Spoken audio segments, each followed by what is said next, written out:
పెద్దమ్మగారండి, washing machine లో నుండి బట్టలు ఆరేయడం అయిపోయిందండి.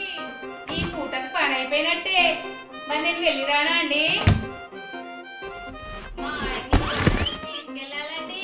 సాయంకాలం వస్తానో రాదో తెలీదు. తలుపేసి కడేసుకోండి అమ్మా, వెళ్ళొస్తాను. సరేలే, నువ్వు వెళ్ళు, వెళ్ళి గడియ వేసిరా. ఆవిడ పెద్దమ్మగారు అని మీకే చెప్పింది కదా, మీరే వెళ్ళి వేసుకోండి, నేను టీవీ పెట్టుకుంటా. అది వెళ్తానంటే నువ్వు వెళ్ళనిస్తావా? అది చేసేళ్ళు ఇది చేసేళ్ళు అని ఆపేస్తావు.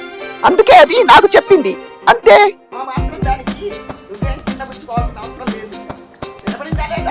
ఇప్పుడేమంటావు? నన్ను వెళ్ళి డోర్ వేయమంటావా? నా మాట నేను మాట్లాడుతూనే ఉన్నాను, నువ్వు మారు పలకట్లేదు.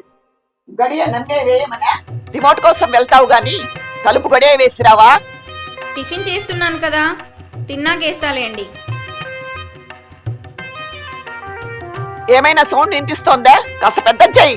పెట్టుకోండి, మీరే పెట్టుకోండి, ఎప్పుడు వార్తలు వార్తలు.